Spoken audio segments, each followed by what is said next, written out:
Hey everyone, happy Sunday everyone. Welcome to Let's Talk Autism. I'm Linda and I'm one of the admins here at AutismAndUs. Welcome.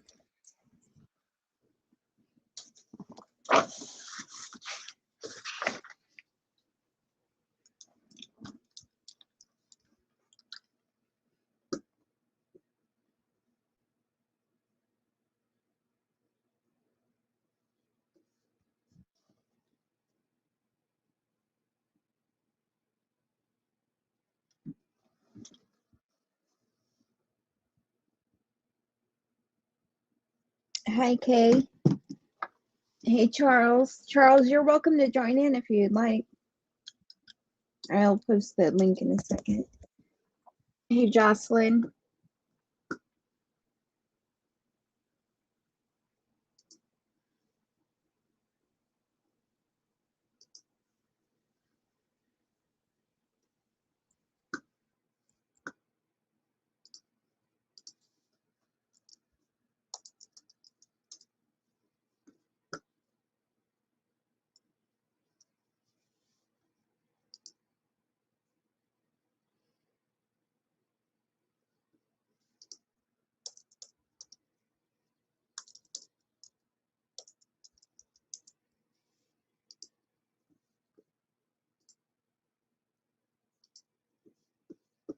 There you go, Charles.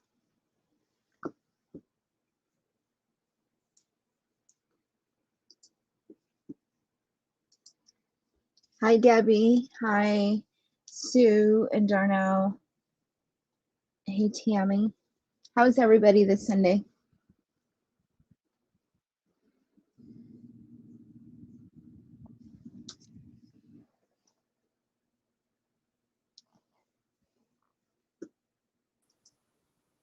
Hey Charles. Hey Linda, hey everybody. Thanks for joining us today, Charles. Oh, it's always my pleasure.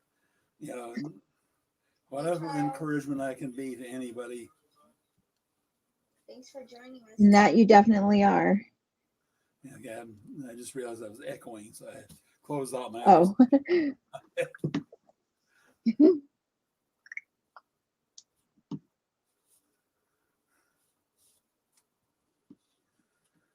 So hey Lizzie, what was that?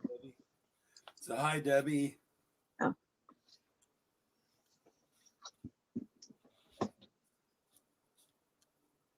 How was everybody's week and how's everybody's weekend? Yeah, my weekend's going fine. This past week I had cataract surgery in my right eye. I'm doing the left eye in a couple more weeks. So, how's it feel?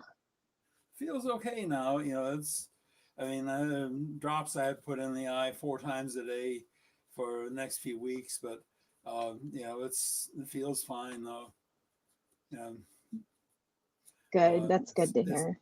Everybody told me it wouldn't be a big deal. Everybody who'd had it already told me that, and it's true. It turned out not to be. That's good. Yeah, your vision is different in both eyes right now, right? Yeah, that's right. I can tell that. And I take off my glasses and I cover my right eye, you know, like right now, you know, I can, from this distance, barely, I can't really make out your name. I can make it out only because I know Linda Garita is up there. Otherwise, I couldn't make it out. But my right eye, I see it clearly. And I see down underneath, you're in the show, everyone can see and hear you. Whereas that's a complete blur in my left eye right now. Oh my goodness. So my dad had it done maybe 6 months ago. Okay. And then he ended up with 20/20 vision again, so he was excited about that, but he was going through the difference in the eyes, and then when you get the second one done, so he had that done too. His turned out good though, so I'm glad to hear you're doing good right now too as well. Yeah. A number of people have told me that they've had it already, and some of them I didn't realize. I didn't think they were all that old. And they say it can start as early as your 40s, and it wouldn't be considered too early. The cataracts. Yeah. Yeah. And exhausted. I did general cleaning of my tiny home. That's what Debbie says. Hey, Sonia. Uh, Debbie says hello, Charles. Sonia says hello. Lizzie says Hi, hello. Sonia.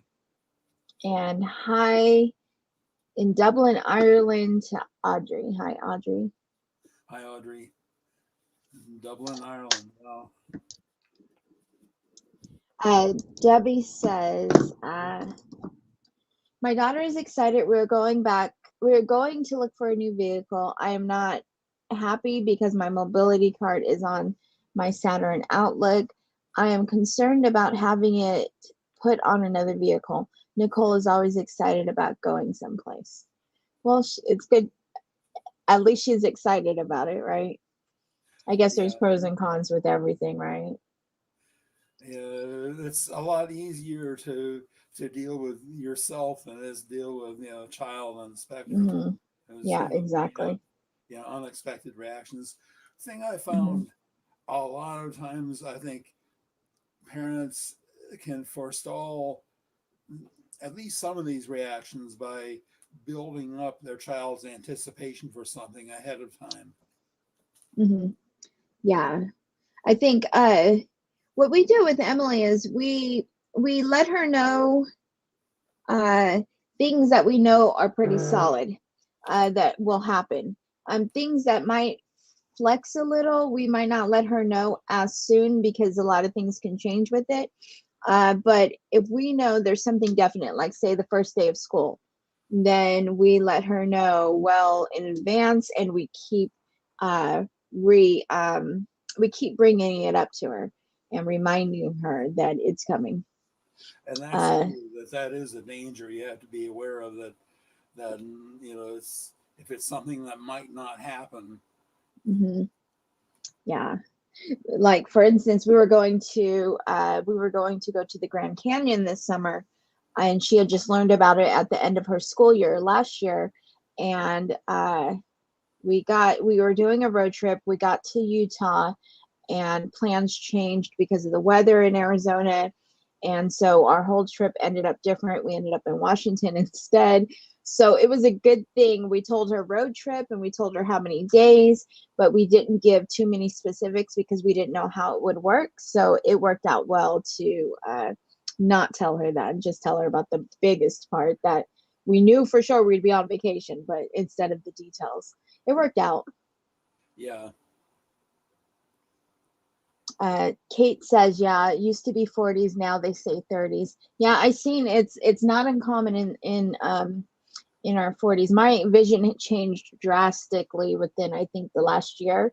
I never wore glasses before, and now I need them for distance and reading. Reading is impossible without them. But I never needed glasses growing up. Nobody in my family did. Well, I know a couple whose daughter is in her early teens, and she has had to have a number of eye surgeries. Things that normally, you know, you don't hear of anybody until they at least get to middle age having had Oh, them. oh my goodness. Oh, that's not easy, especially at that age too. You have a lot. Not only she has a lot of changing still going on at that point.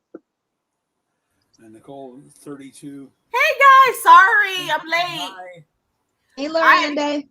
Sorry I'm late. I had to get Brandon's dinner. Then also I found out a friend passed for COVID, and so. Oh, sorry to hear that. Yeah. Wow. Oh. Well, good to have you with us. I'm sorry, the name again? Lorianda. Lorianda. Okay, Lorianda, yeah. Yeah, it's me, Mr. Charles. I talk to you all the time via typing, but I don't see your face that often, so Yeah. as things as opposed Well, to here I am. yeah, well, good to see you, Lorianda. Good to see you too. Good to see you too, Linda. It's been a while. Nice to see you too. Yeah, oh yeah. I've been so busy. Oh my goodness. What you been up to? Well, I started a new job. Mm-hmm. So, and it goes by appointments. So I go to the appointments, but then I have to prep before the appointments as well.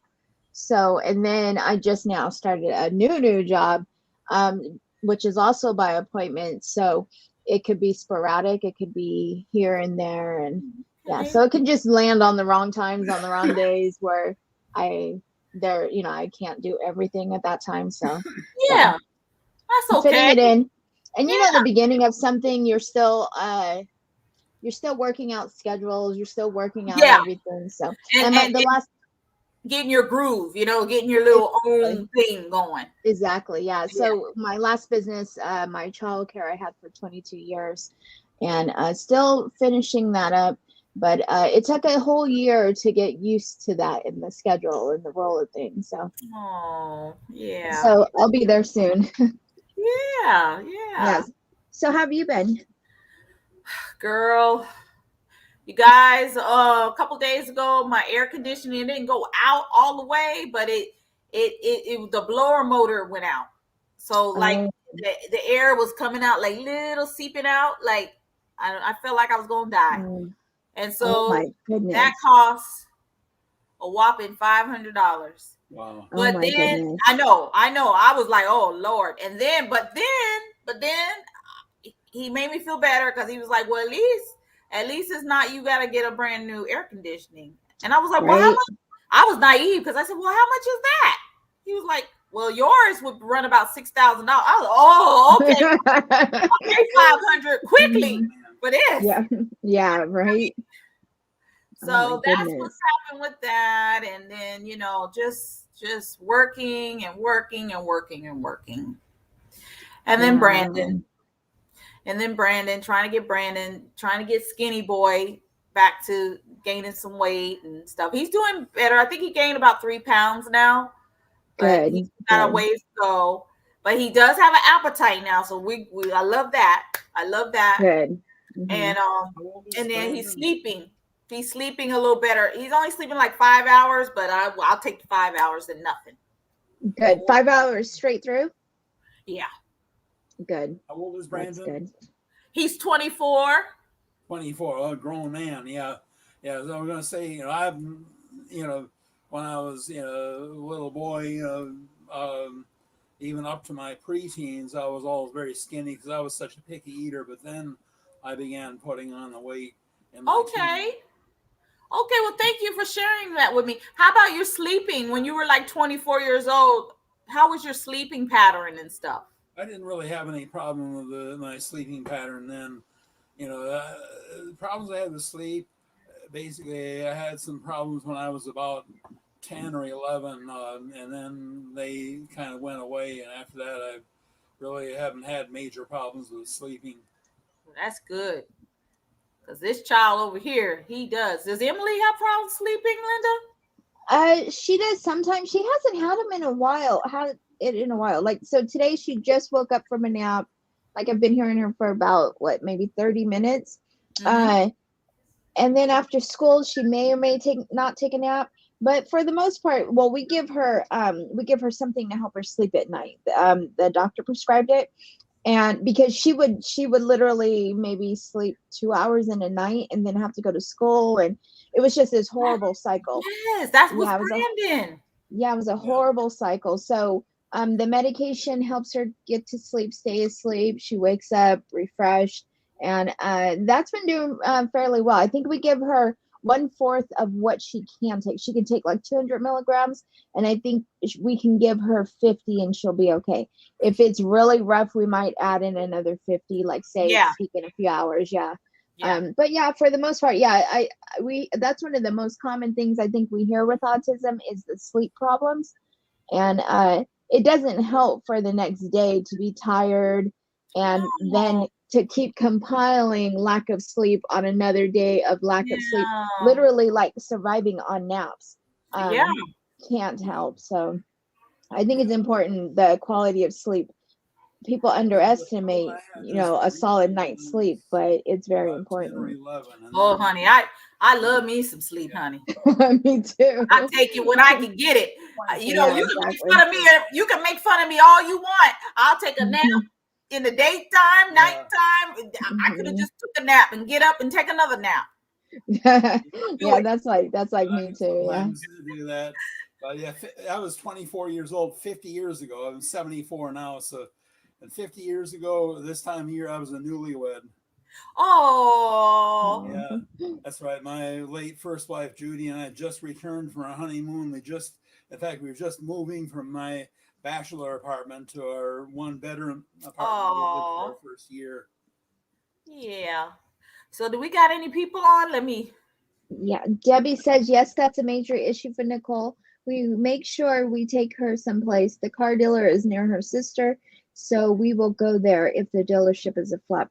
That's good. At least she'll still end up going someplace. And Nicole she is 32 years old. Oh, wow.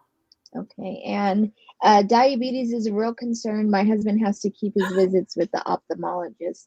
Yeah, I have type 2 diabetes as well. And I was wondering if my vision was You being do, affected by Linda? that. Yeah, it's mine's controlled where I was all the way on insulin and 2 You different were? medications. Yeah, I was on Oh, insulin. oh, that's a blessing. Yeah, and 2 different kinds of medication. And then I lost 62 pounds. And by the time, and then I gained like maybe 10 pounds back. And even at that point, my readings weren't even diabetic readings anymore. So if I keep up the exercising and things like that, I think I can keep it controlled. But Just I'm be off the on the insulin and pills, off medication. and Yeah. then just be on the pills. Yeah, Yeah. actually, I'm not even on that. Actually, I don't take anything That's now. Yeah, awesome. so it's work though, but I'm afraid, if it comes back when I'm healthy, then what will I do? Because some people's will, start to creep back up. But if I'm already implementing diet and exercise, but for now, I'm going to enjoy it that it is controlled. I've Yeah, managed I to worried it avoid up. diabetes, even though it runs in my family. I've managed to avoid it so far. Oh, that's good. Continue to. That's Yeah. good. I'm Mhm. I'm I'm monitoring me now because as I've gotten older and gained weight. My brother had he was an insulin diabetic since he was like 10 years old, 9, 10 years old. Oh, Then juvenile diabetes. finally it got so bad that he had to do dialysis and stuff because it affected his liver and Oh. everything. And then he about 3 years ago he got a total transplant, pancreas, kidneys. Oh my And goodness. yes, yes, All at one time? yes, and he's not a diabetic no more. He's not Oh, a good, diabetic no good. Oh, because Yeah, you said he type had 1. pancreas. You said pancreas, right? more. Mhm. Yeah. Oh, that's it right there. Yeah, because the pancreas is what will control it. Yeah, Oh my goodness, I never even heard of such a thing. yeah, That's good. I'm glad for him. he got a transplant. So that's when he decided to go and become the truck driver and go wild and do stuff because all his life for 40 years, even when he was a young guy, 20s and stuff, he could never, like, he wanted to be a firefighter. He couldn't do that because he was an insulin dependent diabetic. He wanted to be a pilot. He couldn't do that because he was a diabetic. So he used to have, my brother had like anger issues behind it, kind of. And Yeah. then once he got the transplant, he's like, oh, I got life again. And then he loves it. Good. Now I'm worried about now his oldest sister. I'm only older than him by 2 years. I have to watch myself because diabetes do run in our family. Oh yeah. Yeah, that's when it's a party or family, yeah, and it's more common than it used to be too. I don't know if it's society, what people are eating or whatever. Like in our immediate family, Steve and I are both the first in our immediate families to have it. But now our kids are at risk, and one of our sons actually just recently was diagnosed as well. Oh. So yeah, so it's more common, but the key I think is to eat right, exercise, and because some people like cholesterol too. If you rely so much on medications aren't all that they are cracked up to be. Right. You can do more with diet and controlling the exercise situation and be more effective. It's harder, I just want to be the skinny diabetic though. That's what I want to be if I'm going to be a diabetic. You know what I mean? You know what I mean? My brother Yeah. was a skinny diabetic. You know, Holly Berry and all these diabetics that are skinny, they're skinny. And I'm like, well, why I got to be the fat one? You know, like, yeah. And there's you know a point too, yeah. And there's a point too where you'll get a certain level with your diabetes and you will start losing weight. You'll just start losing the weight. Yeah. And but that's where you jump on it. If you jump on it at that moment, you just start losing the weight intentionally with it, and then you just flip it, you know, become healthier. Now, Michelle, did you have it when you were pregnant with your babies? I had it. It was funny. They said with my 10-pound baby, I didn't have it. But with Emily, so he was my second one, but with our fourth one, Emily, I did have gestational diabetes. They said, then they told me, if you don't control your diet and exercise, you will become type 2 diabetic. And it happened within that 5 years. By the time she was 5, I was diabetic. Yeah. Boy, I tell you. What'd you say, Mr. Charles? I was going to say, responding to Michelle, are those petit mal seizures you're describing? Yeah, let's see. What did Michelle say? Like she's describing petit mal seizures. Okay, so my son Jace, he is 5 years old and has autism, and right now he is starting to hit his hand and hit his head, maybe. And now the doctor are saying when his eye roll over to the side, he's having a seizure. Told us that common for kids with autism. Yeah, it is. It's yes, and it's true. That's what Brandon has, Michelle. Yeah, that's what he has. Seizures? Yes, but now Brandon's had it for a while. So Brandon is starting to go. His seizures are lasting a little longer than like 30 seconds. His seizures about a minute and a half now.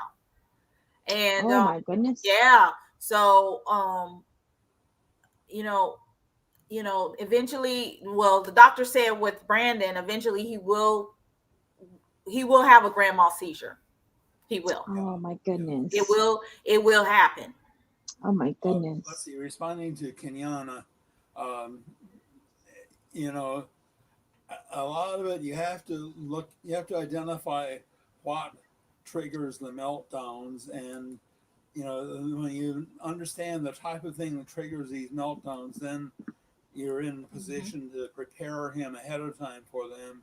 And the other thing too is, after the meltdown is over, when he's back home, in some cases you can, discuss the situation that triggered, depending on, the child's verbal or not. If you got a verbal child, you may be able to discuss it with them and say, do you think there's a better way you could handle that if that happens again? Mm-hmm. Yeah. Also, if you cannot, and that's all really good too, is finding out why the meltdown's happening. And if there is no specific cause that you can put your finger on or that he can explain, understand too that when you take somebody that has sensory issues, you take somebody somewhere, especially like Six Flags, you have the screaming people on the rides, you have all the activity going on, you have so many different things to look at. That it could be the smallest thing that triggered a meltdown. It could be something that you don't even know that triggered the meltdown, because it's like a boiling pot when or a tea kettle. It's going to whistle when it's at that point. And he has a boiling point with his sensory. So if it could be just that the input is just too much at that point, and it's going to end up in a meltdown, and then he regroups a little again, and he can last a little bit longer again, and then it happens again. Emily has literally asked to go back to the hotel from Disneyland because she gets to that point. And if we hold off a little bit, like, okay, maybe 30 minutes or so, it always ends up in a meltdown. Not because she couldn't go back, because near the last few times that we took her, she was able to say she needed to go back. And I think it's just too much sensory input after a bit. And how much affects what person with autism? That varies from one person to the next. And exactly what types of sensory situations. Like for me, being in an amusement park, although, now I'm too old for amusement parks now, but that never bothered me, the amusement park atmosphere. What bothered me, though, is being in an atmosphere where the music was blasting, you know, and Yeah. that's still how it is. You know, of course, now with the pandemic, we haven't been to any such indoor functions in a couple of years. But when that is possible to do, if the music gets too loud, I have to go outside. Yeah. Yeah, Yeah. and that's a good point that you bring out, Charles. Yeah, because Emily can do. She went to her school dances. They do it for the special education, and she goes to that with the loud music, and then she does fine. So it really does vary. So it's like you can never tell. Like for Kenyana, yeah, if it's something specific, and maybe nothing at the amusement park, is aggravating him, and then maybe there are some. Or it may And be, another thing. or Go ahead. it may be he might be already at home and a show is getting ready to come on that he want to watch, and you guys are nowhere near home, and it could be tons of things. Yeah, I used to say that too. I used to think that Emily had plans on what she would be doing next. And when we say, okay, we're going to go do this, it totally, she was not prepared for that. She had other things she was planning. Because Brandon would be like, no, mom, because I'm like, but we go, no, because this comes on at 6:00. And I'm like, oh Lord. So you just never know. And then there's times that we've been out and that one humming or whatever sound out there, it could be loud and everything, but that's one, whatever it is that he hears triggers him. And he don't, it bothers him. Do you know what I mean? Like Raymond with Judge Wapner, where he had to watch Judge Wapner. Yes. Linda, have you watched it? No, not yet. Not yet. Girl, you gotta watch that. You have to watch it. And I've been meaning to. Yeah, I really need to. I mean, Tom Cruise had to stop in the middle of the country at some country's farm to get his brother to get and watch Judge Wapner at whatever 4:00 or 2:00 or something like that. Like literally. So he's sitting in the middle of the people's house in their living room, and the kids are like looking like, oh man, like they're used to their cartoons or whatever, but he done interrupted them, and he's got on Judge Wapner. And he don't care. I need to watch that. Yeah, you gotta watch it, girl. How many the plaintiff won? How many the defendant won? He kept score too. Oh yeah, he keeps up. He keeps up with who wins and who lost, the prosecution and the defense. Oh boy, but that movie, you have to watch it, girl. It is so I'll tell you, good. I'll tell you, that movie was what put me on to led me to my diagnosis. My daughter had been urging me to watch that movie for some time. And then I turned on the TV once, and it was coming on right at that moment on that channel and said, let me watch this, because Dorothy's been telling me I need to watch it. Let me watch it. And, I could clearly see the resemblances. Yeah. Yeah. Everything has to be structured for our babies. And you have to respect their space, but they don't really have respect for our space sometimes. I have to tell Brandon, back up, give me 50 feet, man. Yeah. But if I'm on him, it's like I can. Emily's the same way. I can go into her room. Mom, go to your room. Go to your room, Mom. But when she wants to come over by me and be all over me, she's there. But it's the space. Hey, Pam and Jeanette. And Michelle says, I'm not sure yet. They're sending him for more tests and blood work. Okay. For the seizures. And Jeanette says, it's hard. I have my 2 boys pending and third one and an 18-year-old. You are not alone. Oh, thank you, Jeanette. Good seeing you, Jeanette. I know, it is nice seeing you. My son's been through too much. So much blood work, doctor appointments, so stressful. It is. It is. But we want to know what's going on with our babies. We got to know. Yep. Joshua is 5 years old and nonverbal, and lately he's been hitting a lot when he's frustrated. We definitely understand this, but sometimes have a hard time trying to divert his behavior. Any advice on this? Whoa. Well, Yeah, that's a difficult one. that is a hard It's one. it's I would think the reward system or taking away a preferred item or activity when he does it. And even though you think he might not get it or he might not be picking up on why it's happening, he will eventually pick up on that. Yes. Because Yeah, every so time if he does it and he's getting Mhm. his tablet or something taken away for Mhm. 30 Yeah. minutes or whatever it is, Mhm. he's gonna put it together like, oh, every time I do this, I Mhm. don't have my Yeah. tablet or my little toy that I have. Yeah. Or, Mhm. yeah. And the key word that Lauren did just said is every time. Every time that it happened, every time that I did this, it got taken away. So you know how we sometimes as parents have a hard time being consistent because we want to let it go sometimes, or we're like, oh, it's not. But Yeah. for him to learn it and understand it, it has to be consistent, It has something to that he can see clearly. And And it won't take consistency 1, 2, 3 times. It may take more than a few times for him to get it. right. Heidi, Yeah. there have been times, Heidi, that I had to do it, be consistent, and I'm in tears. And I have to run in the bathroom, cry and stuff. Well, I took it from my baby. But you know, I Right. see it. You know what I mean? Mhm. Yeah. So It's And then important in general for kids, but especially when the child is on the spectrum. It's especially important. Exactly. And you say he's nonverbal.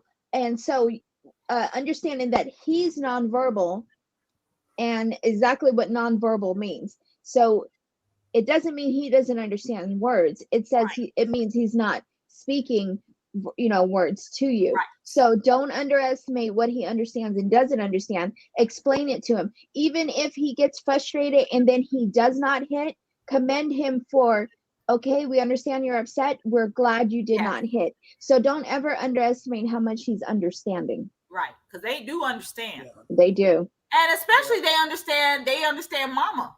You know, I Mhm. think sometimes Yeah. mamas and their kids or have that special language too, Mhm. Yeah. just like sometimes when Brandon does something and I just like give him a look, he knows Mhm. Yeah.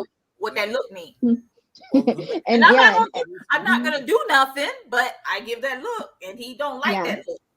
They don't. They really like Emily. Emily can right now, if I was to be upset, she would come downstairs and she would start, Mama, and she would start she can just feel it. She just Yes. knows I just get quiet and things are different and Yes. she'll come. But they don't like, Emily especially does not Emily and like when Brandon you are a slow lot down. alike. They Emily are. and They really Brandon are. are a lot Yeah. alike.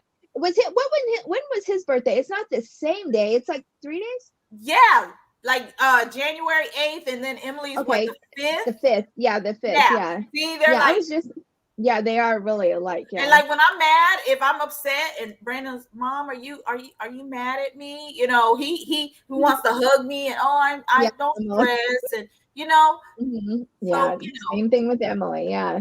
So so them picking up just on the vibe yes, alone, but then you put words into there, they understand this. I There was understand. that documentary on Netflix, The Reason I Jump. And there's a boy, he's in his late teens or early 20s, and he learned the letterboard and how to speak through the letterboard spelling, and he was saying some really deep things, but he's nonverbal, and you would think he was not understanding anything you said. He understood everything so much that he was able to speak it back with letters and spelling it out, but verbally with his voice he could not speak. So don't ever underestimate it, because he had all those thoughts in there. They were profound thoughts. Mm-hmm. Yeah. The thing is that the mechanism for producing speech is a very complex one. I mean, we do it. I mean, it comes like second nature because we've been talking since we were little kids, but it's a very complex mechanism. And so if one piece of that mechanism isn't working right, you have someone who's nonverbal, even though they might be able to understand perfectly what others are saying to them, they can't get the words out themselves. Yeah. Okay, Michelle says, is there anything you can do for biting his hands? Is real bad. Mark on his I guess there's bad marks on his hands. They look like they're gonna bleed. What I did for Brandon, because when he's trying to bite his hand because he has those seizures, that's part of the seizures, and so he's trying to soothe himself. So maybe buy those what I did for Brandon was buy those rings, like those little things that you hang on your neck or on your wrist, and he can bite on it and chew it up, and that helps, and that helps kind of deter him biting his skin and hands and stuff. Because Brandon used to and he used to tear up. He always put holes in his shirts and everything because he used to bite on his shirts and everything. Emily. Yeah, and so Yeah. so then Go ahead. So then I bought those it's like almost like teething rings, like for the baby. Hey, I do what I gotta. Look. Right. I don't care. Okay, and people could judge me. I'd be in the baby section for a 20-year-old. I don't care. But right. Yeah. Exactly. know? I was laughing. Yeah, I was laughing because one school year, Steve put all of Emily's chewed up shirts all around the collar to one side of the closet, and it was almost. It seemed like almost halfway. Across the closet was her chewed up shirts. Sometimes she wore them for the first time and came home and they were chewed up. Right.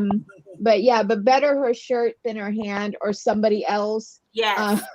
Yeah. So, but yeah, I think too, I was going to say the same exact thing, something, usually they have them on the necklaces, the chew, things for him to chew on. And, it's not going to be immediate, but eventually maybe he'll switch over to that. Yeah. Well, it's like the guy who was chewing on his neckwear and singing, "Eyes just biting my ties, 'cause that's the kind of guy eyes."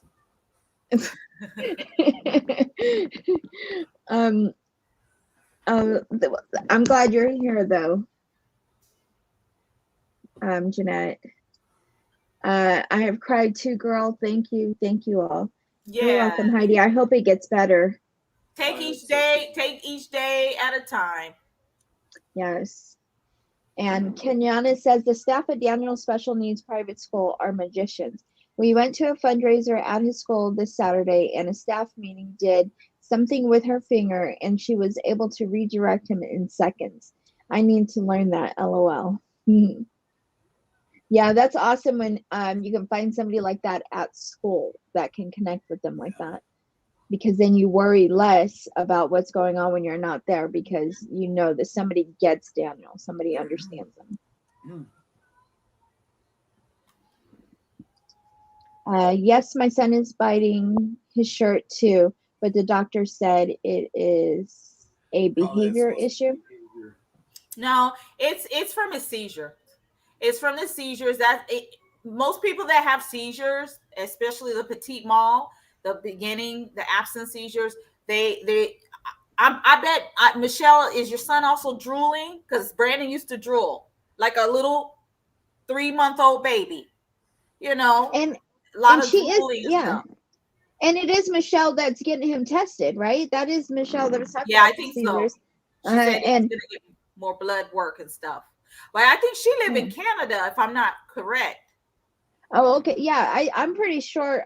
Well, too, because seizures could be just looking like they're zoned out, just like zone out for a second, and that could be a seizure. So, I mean, I think it could really be it could be for the seizures and not behavior. And just always understand too that if a doctor says something, it doesn't always make it what it is. Just make sure, you research, and if it could be a chance that it is the seizures, look into that. It could be a chance that it was behavior, but I guess always stay open-minded about it. It's hard because, we want to, we choose the right doctors for our kids. But sometimes, you might know otherwise. And just look into that. Specialist that doctor is too. Exactly. Pediatrician. Exactly. Not all pediatricians. Yes, honey. Know much about autism or about seizure disorders. And exactly. Excuse me for just 1 second. Okay. Yeah, I was going to say that too. If it's her pediatrician versus So Emily has a pediatrician and she has a psychiatrist, and the psychiatrist is trained with autism. He works with a lot of autistic patients, and he can give her medication behaviorally. But I feel like he's more informed than the pediatrician because that's what he specializes in. I think it's a case of a doctor that Jeanette, a doctor that's not doesn't specialize in autism or in seizure disorders, probably a pediatrician. And exactly. Not all doctors know that much about all medical conditions. Exactly. Yeah, we live in a time of specialization. Oh, there I am. Right? Yeah. There's something. There you is. It's okay. Miranda. Huh? No, just saying hi again. Yeah. Brandon was asking me something. Typical. He asked me, did he look full?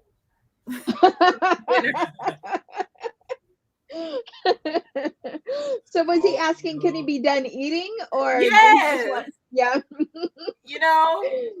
That's funny. I mean, that's how he thinks. So he knows I know how he thinks, Yeah. Yeah. That's like Emily. She doesn't ask too many questions.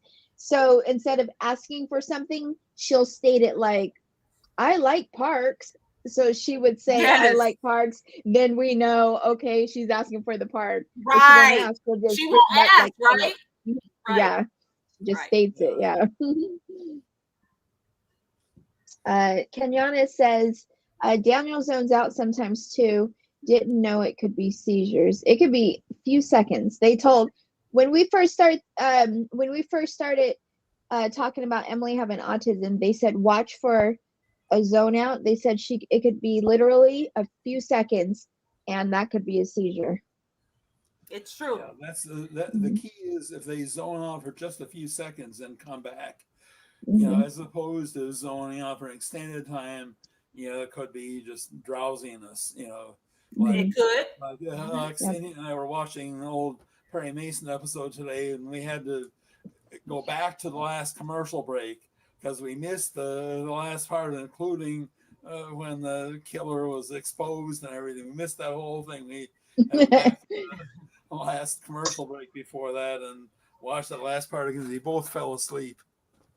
Steve and me both did that the other day too. We're watching some documentary, and it was like a 5-part documentary, and then we just remember waking up. But I said if somebody would have came downstairs and just seen us just sitting there in front of the TV, but we were both just asleep, I said it would have looked crazy. But we couldn't remember what was the last thing we seen. We just remember both waking up and thinking, was that episode over? And what we didn't even know what episode it was. Yeah. But yeah, and then zoning out could be two different things. Zoning out into his own little world where he's zoned out from what he's supposed to be doing, the task at hand, but he's zoned out into his but he's still active. That's a little different than zoning out like a seizure. He won't be into anything at that moment. Yeah, because Brandon zones out, but then he has his seizures. And what Michelle is describing is how Brandon was. Brandon he started hitting his head on the wall. Okay. And then we had to get him a little helmet and he had to wear it. And then, and do some therapy and stuff. And then we got that stopped. Then it was the staring out for like 30 seconds. Then it grew 45 seconds. Now it's up to a minute and a half. And he's already starting to do the jerking and so that's why the doctor's saying that eventually it will get to the grandma stage. And it's sad because there's nothing we can do about it,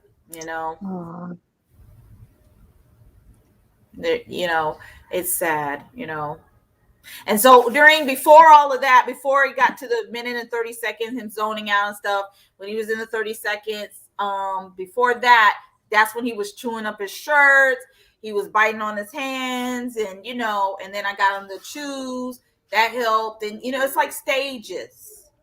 So like Michelle is almost, it's like when I hear Michelle's answers and how she's describing exactly, it's, I mean, of course our kids are not going to be exactly alike, but it's similar to what mine is. Whereas Daniel, he might just be zoning people out. He don't feel like he don't want to deal with people right now. You know, that's more like Emily right there. yeah. He just listen, zoning them out. I'm in my world right here. You know, it's more extended. It lasts longer, whereas the seizure, typically the female seizure, is brief.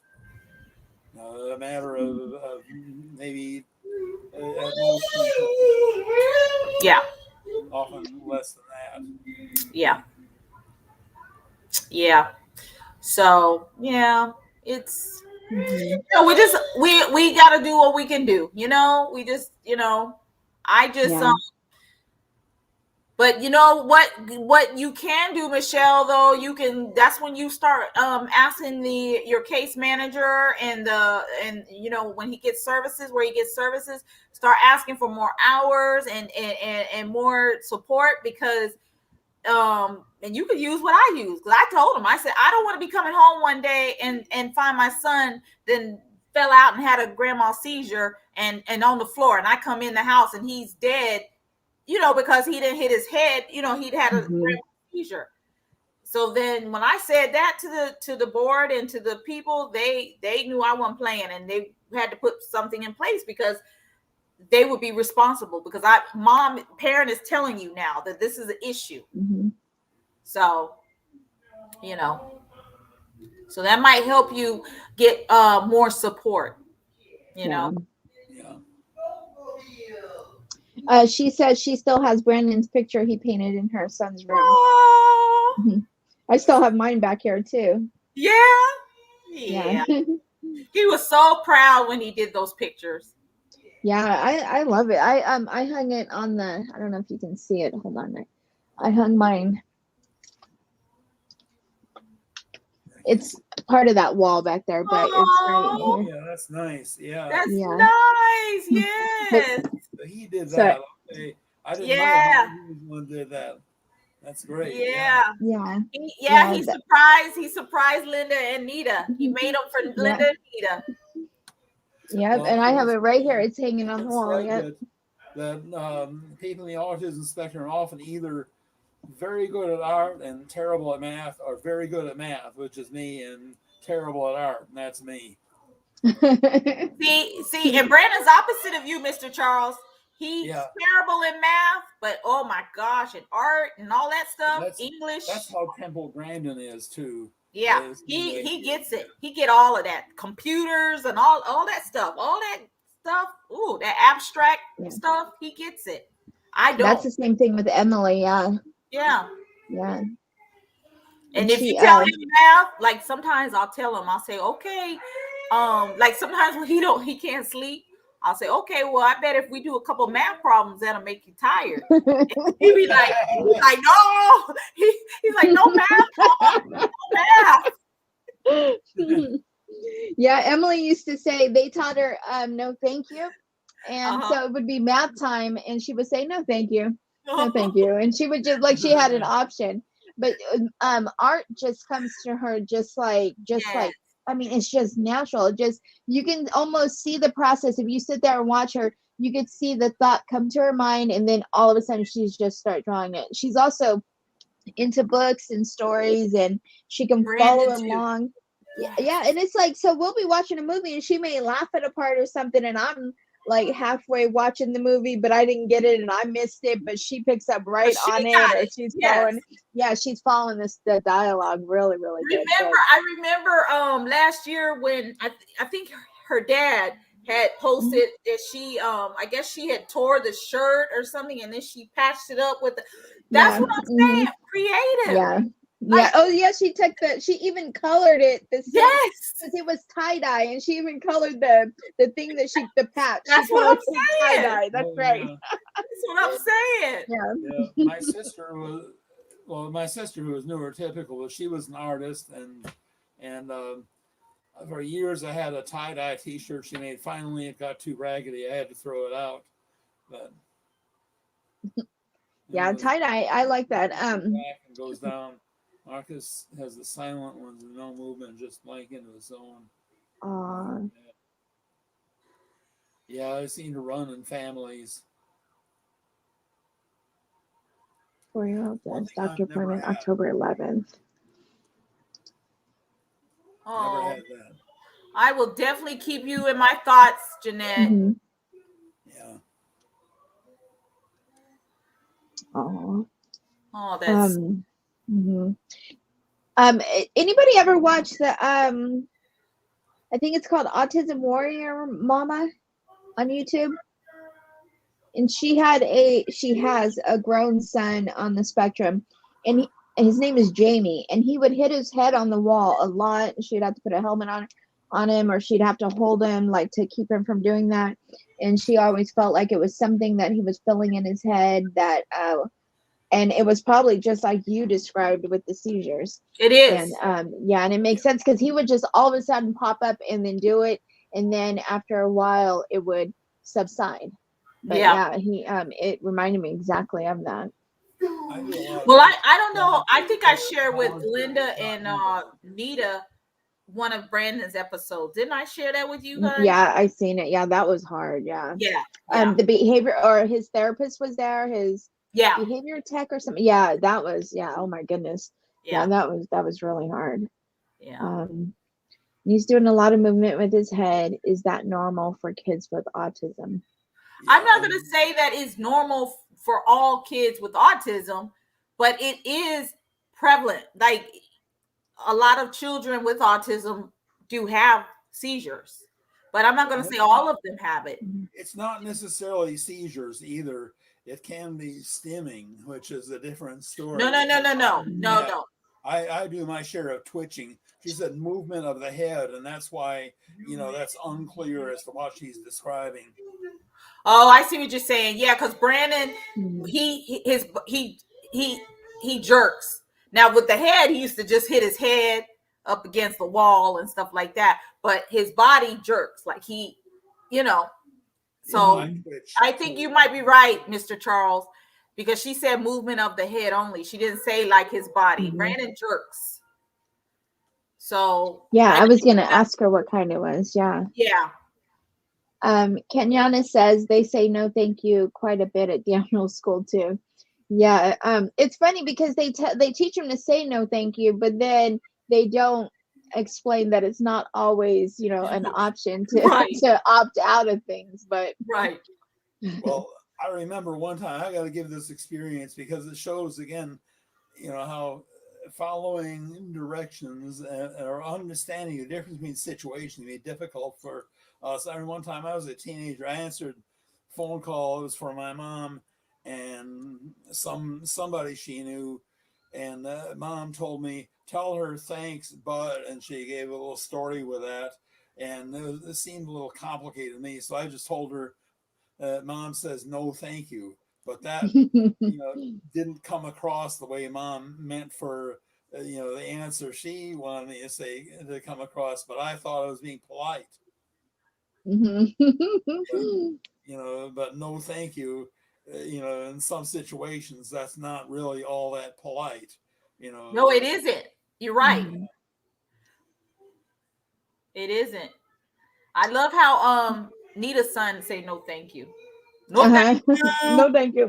No thank you. Or he says no not.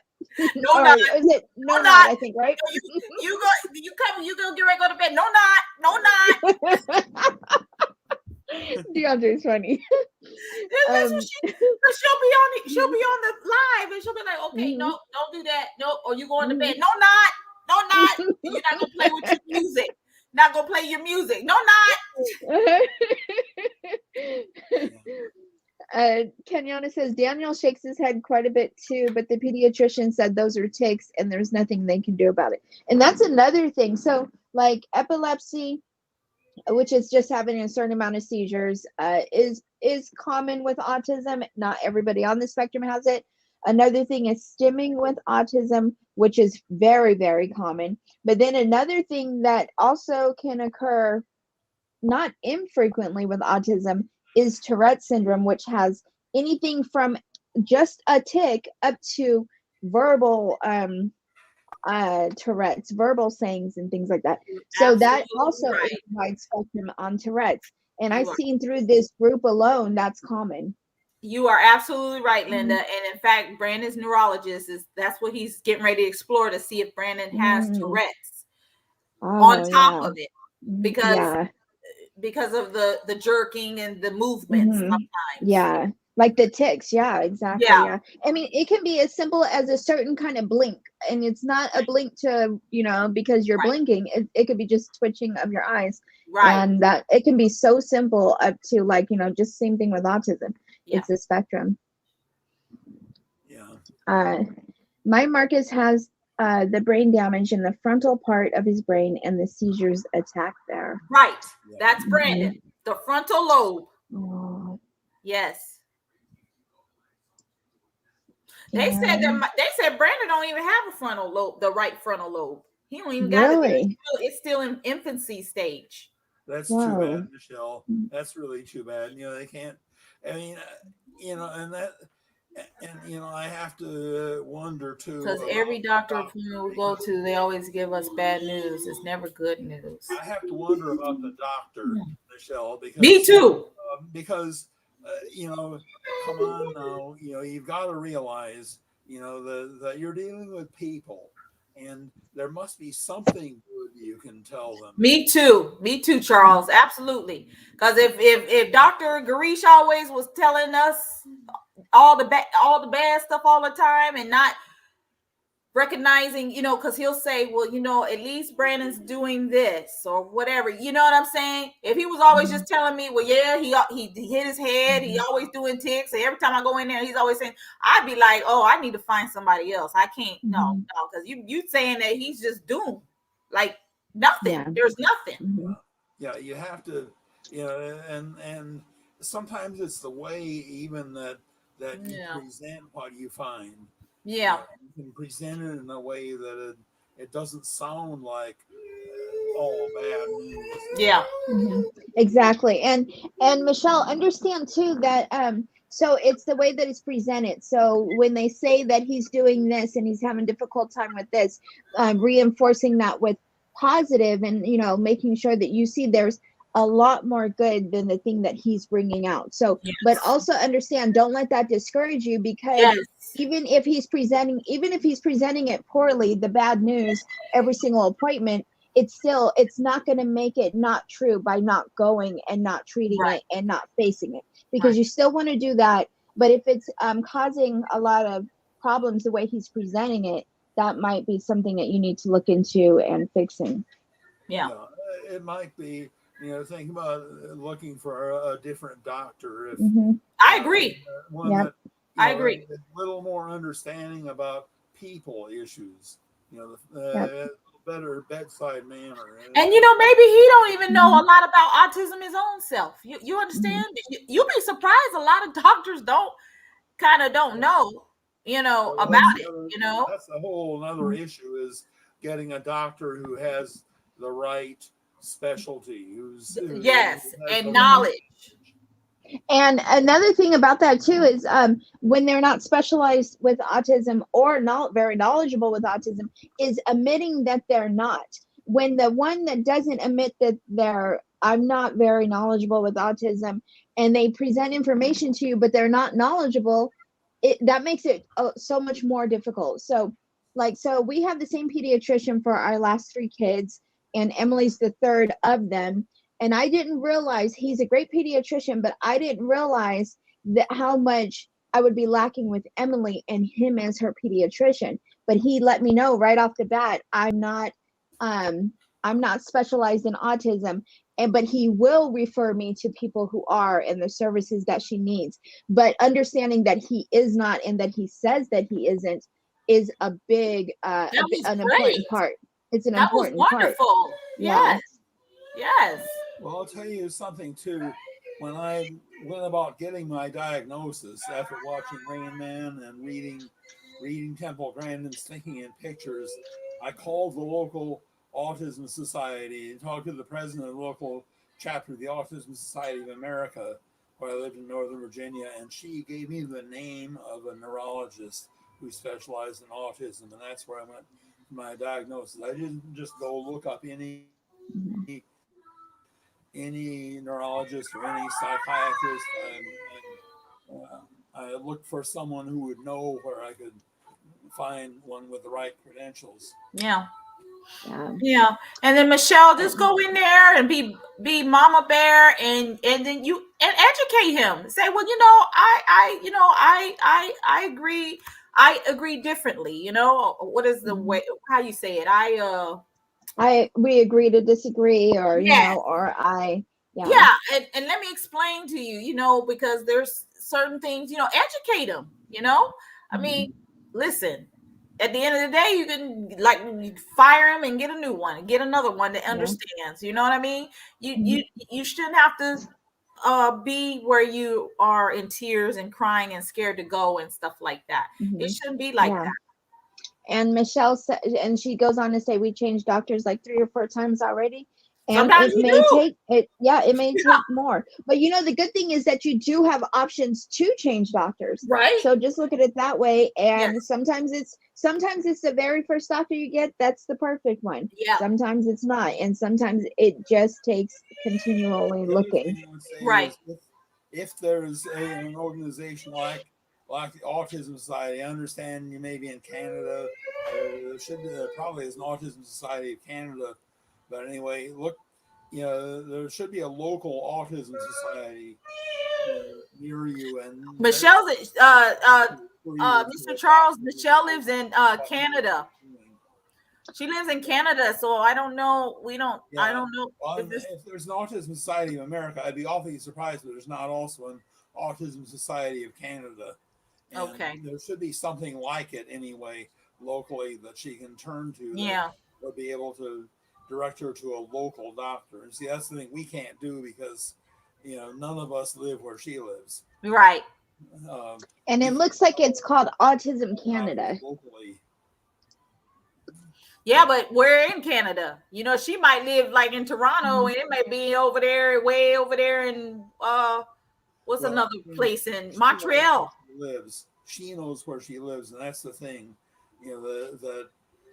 I would say, if there's anything like an autism society that has a local chapter, absolutely, call the local chapter and see if they can, refer you to a doctor who knows his or her stuff when it comes to autism.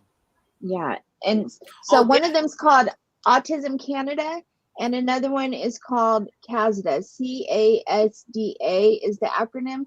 It's Canadian Autism Spectrum Disorder Association, and that one's federal for Canada. Ooh, federal. So either one of those.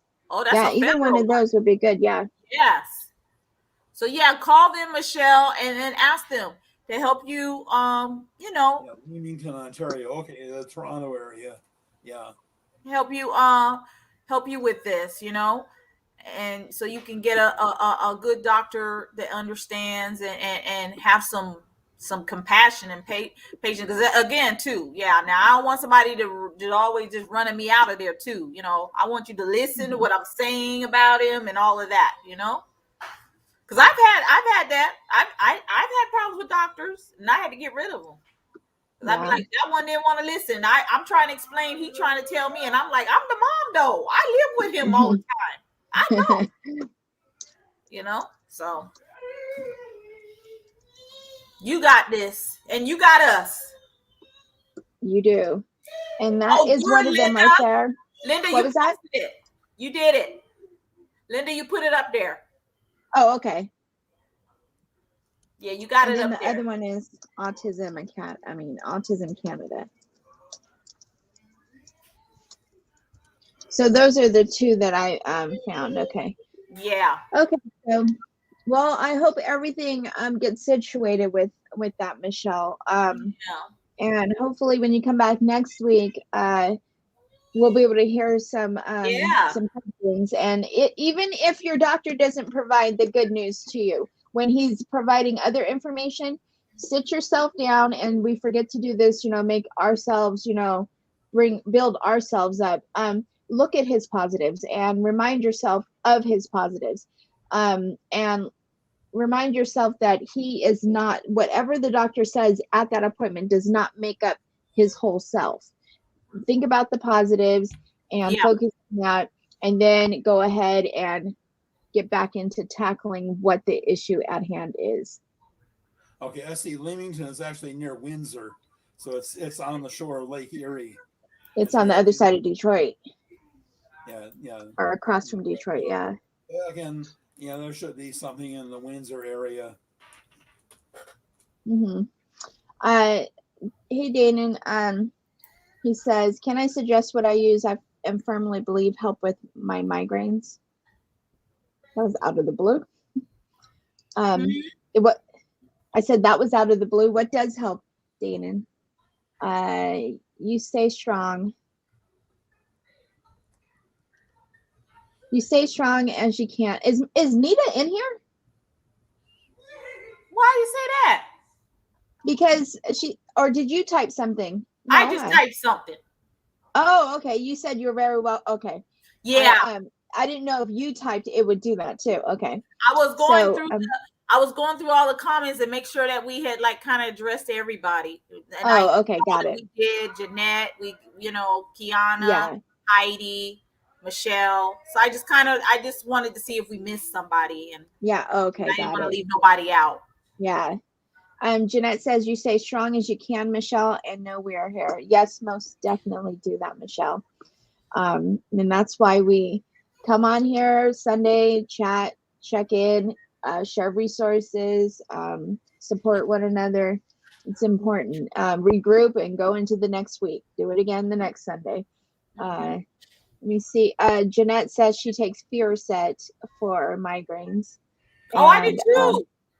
How does that work? How do you guys? I took it before. It's a capsule, right? Yeah. It's like green. It used to be green and dark green. It's an old drug. It's one of the oldest drugs. Mm-hmm.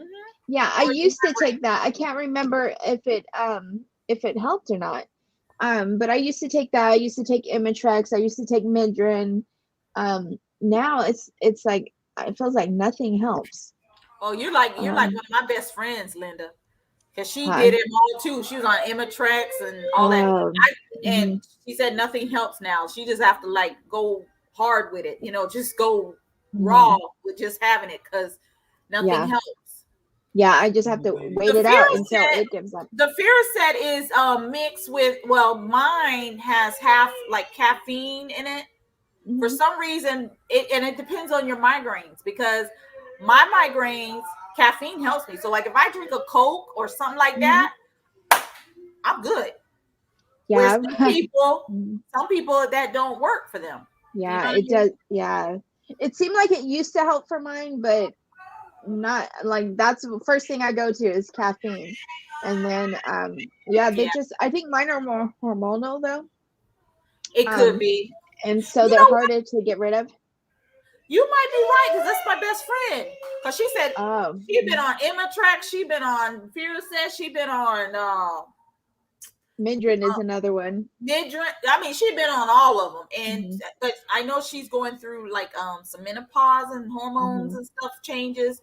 So that might be it. That might be our body's changing and stuff. Yeah. He has 2 doctor's appointments coming up on the 12th. Good. Definitely let us know. What is today? The 3rd? Definitely let us know. That'll be the next Tuesday. Next Tuesday. And the B12, the better quality, the better. The best I've found is getting the blast mixer made by. And I heard B12 too. I tried that. I never really had too much success with that, but I did try B12. Yeah, I haven't either with B12. Now it helps me. B12 helps me get energy. Yeah, but it didn't really help with my migraines. Yeah, mine either. I guess too, it has to be that's the lack of the B12 is what's causing the migraine. And then because B12 is one of those things that if it's capped off, like you have enough, your body will just discharge it. But if it doesn't have enough, it'll. It works wonders now. My Fiorset works wonders. I'm gonna have to re-look at these medications. It's been years, but the migraines had slowed down so much. I used to be able to have them I had more days a month with the migraine than without. Now it's a lot less. They got a new medication out, Linda and Jeanette. They got a new medication that what is that? I see on TV they advertise Nurtec. I wonder what that's about. Nurtec ODC or OTC or something like that. Oh yeah, I'm gonna have to look at that. Yeah, because these are they seem like they're picking back up, but they're still not as bad as they were. Not as frequent as they were. They're bad as the migraine is, but yeah. It may old, but it works wonders sometimes, except for when I have an attack.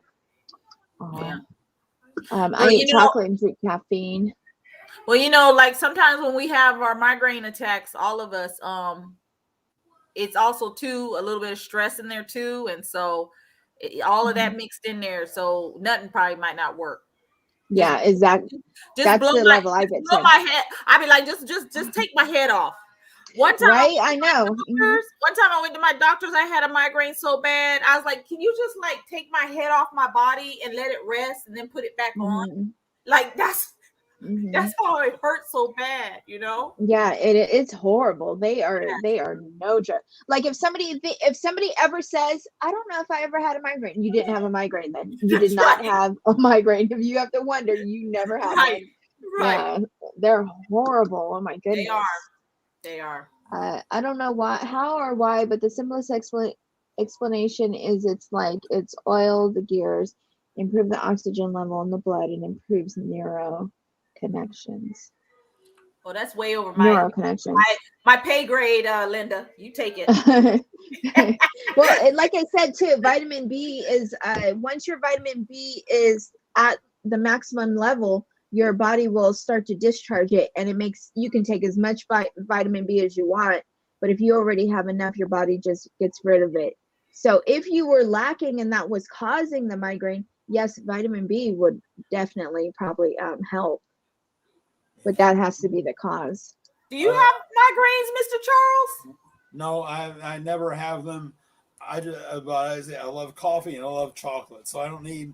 Oh, you probably keep them away. You keep them away. Do you have headaches? Do you have headaches?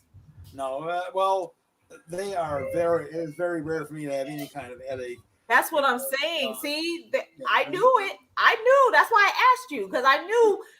Because there are some people that don't have headaches and migraines. Which is strange, isn't it? Isn't it strange to even think some people barely have headaches, let alone migraines? I'll tell you a story about me and chocolate. One time, some years ago, my late second wife, Eloise, and I went to a Chinese restaurant, and usually, one thing Chinese restaurants don't have is dessert generally, but they had ice cream, and they had chocolate and vanilla ice cream. So Eloise ordered vanilla ice cream. I ordered chocolate. And I told the waitress, because I like chocolate, and she goes, I like vanilla, and we had that bitches. Oh. Well, Mr. Charles, I love chocolate too. I love chocolate and Coca-Cola and all that, but I still get these migraines like crazy. Yeah. And Jeanette said it. She said she vomits with hers. Yeah. I don't know if you do, Lorenda. Yeah, I get the auras. I get the upset stomach. Oh my goodness. Then after the migraine's gone, it takes about 2 to 3 days to be even able to think straight and connect things and complete sentences. Yes. Yeah. It's like your brain is bruised. Yeah. I get auras. I have to vomit and do number 2 at the same time sometimes. Everything. It's just terrible. Yeah, it is. It's horrible. Somebody in North Carolina who every month, it was a lunar thing where around the full moon she would get a long lasting migraine. Just put her out of commission for a couple of weeks, and then she would be able to function well the rest of the month. And among other things, she always had to drive. She was in a group of people. She always had to be the driver. She had terrific problems with car sickness otherwise. Wow.